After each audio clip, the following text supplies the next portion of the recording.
Bonjour à tous. Un exercice ici sur la résolution d'un système de deux équations avec des logarithmes. Logarithme de x moins 2 moins logarithme de y égale 0. Deuxième équation, logarithme de x plus logarithme de y est égal à logarithme de 24.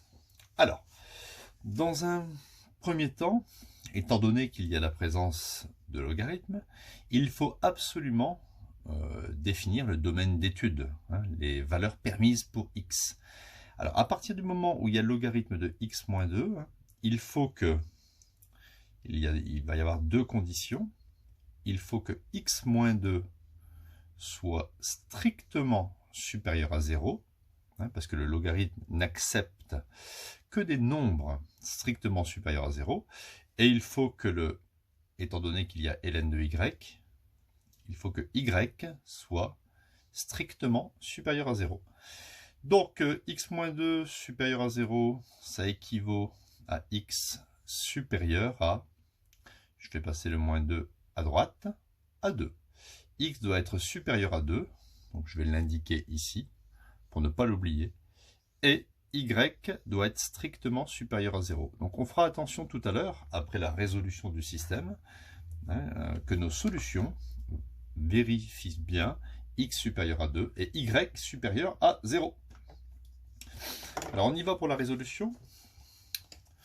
On va transformer chacune des deux équations.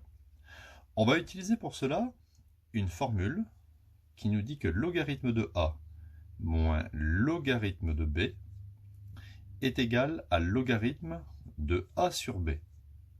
Et logarithme de a plus logarithme de b est égal à logarithme de a multiplié par b. Vous voyez, ici c'est un trait, là vous avez un trait. Ici c'est comme une forme de croix. Et vous retrouvez la forme de croix ici pivotée. C'est un moyen mémotechnique. Un trait, une croix, une croix. À ce moment-là, on peut transformer le système. ln de a moins ln de b, ici je vais obtenir logarithme de x moins 2 sur y est égal à 0. N'oublions pas que 0, c'est logarithme de 1. Deuxième équation, logarithme de a plus logarithme de b, ça fera logarithme de a fois b, c'est-à-dire xy, est égal à logarithme de 24. Alors pourquoi j'ai mis le système sous la forme d'égalité de logarithmes? Maintenant, c'est simplement parce qu'on peut réécrire le système sans mettre les logarithmes. Logarithme de grand A égale logarithme de grand B équivaut à grand A égale grand B. Donc, x moins 2 sur y va être égal à 1 et xy va être égal à 24. Voilà, je me suis débarrassé des logarithmes. Maintenant, il me reste à résoudre ce système d'équations. Donc, ce que je vais faire, c'est que je vais faire ici un petit produit en croix. Donc la première ligne, ça équivaut à x moins 2 est égal à 1 fois y, c'est-à-dire y. Et deuxième équation, xy égale 24. Alors pour résoudre ce système, je vais ici, je vais utiliser la valeur de y, qui est égale à x moins 2, que je vais ici substituer dans la deuxième équation. Pour obtenir, vous allez voir, une équation du second degré. Alors, je vais écrire x facteur de y, y c'est x moins 2, x facteur de x moins 2 égale 24. À ce moment-là, je vais développer. X fois x, ça fait x au carré, moins 2 fois x moins 2x égale 24. Je transpose le 24 à gauche, ce qui fait x carré moins 2x moins 24 est égal à 0. Et là, on a affaire à une équation du second degré. Je vais calculer le discriminant. Donc ici, petit a, c'est le coefficient de x carré, ça fait 1. Petit b, le coefficient de x, ça fait moins 2. Et petit c, c'est moins 24. Voilà, donc je calcule le delta. B au carré moins 4 AC. B carré moins 4 AC. Vous calculez le delta. Ça va nous donner ici moins 2 au carré, ça fait 4. 1 moins fois 1 moins, ça fait plus. 24 fois 4, 24 fois 2, ça fait 48. 48 fois 2, ça fait 96. 4 plus 96, ça nous donne un delta de 100 qui est strictement supérieur à 0. On va donc avoir deux solutions qui vont être qu'on va calculer. Donc delta fait 100. Première solution, x1 est égal à moins b plus racine de delta sur 2a. Moins b, ça fait moins 2, ça fait 2. Racine de 100 sur 2. Ce qui fait 2 plus 10, ça fait 10. 2 plus 10, ça fait 12. 12 sur 2, on obtient 6. Première solution, x1 égale 6. Deuxième solution, x2 est égal à moins b, moins racine de delta sur 2a. Donc ça fait moins 2, ça fait 2, moins racine de 100 sur 2. Ce qui fait 2 moins 10, ce qui fait moins 8. Moins 8 sur 2, j'obtiens moins 4. Donc cette équation du second degré admet comme solution x1 égale 6, x2 égale moins 4.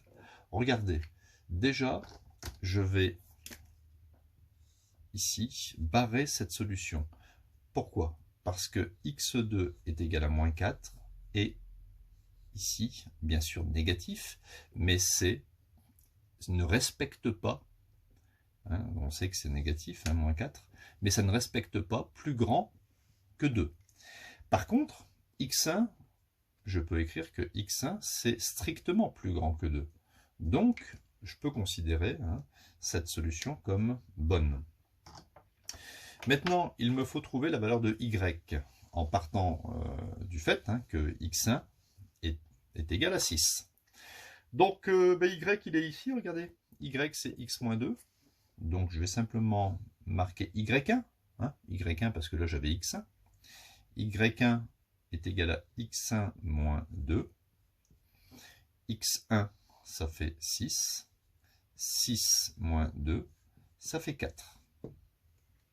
Donc, on peut marquer, en conclusion, on pourrait marquer le système a pour unique solution le couple 6,4. 6 point virgule 4. 6 pour x1 et 4 pour y1. Voilà. On pourrait faire une petite vérification pour voir si ça marche bien. Alors regardez, je vais recopier le système. Logarithme de x moins 2 moins logarithme de y égale 0. Et logarithme de x plus logarithme de y est égal à logarithme de 24. On va vérifier avec nos solutions, c'est-à-dire x1 est égal à 6. Bon, je mets x au lieu de x. Et y est égal à 4. Je remplace par 6. 6 moins 2, ça fait 4. Donc, je vais avoir logarithme de 4 moins ici logarithme de 4, d'accord, y fait 4, j'obtiens bien 0. Deuxième équation, je remplace x par 6, ça fait logarithme de 6, plus logarithme de 4, ça me donne logarithme de a plus logarithme de b, ça fait logarithme de a fois b, 6 fois 4, et ça me donne bien logarithme de 24. Voilà, donc le couple solution x égale 6 et y égale 4 est bien l'unique couple solution de cette équation.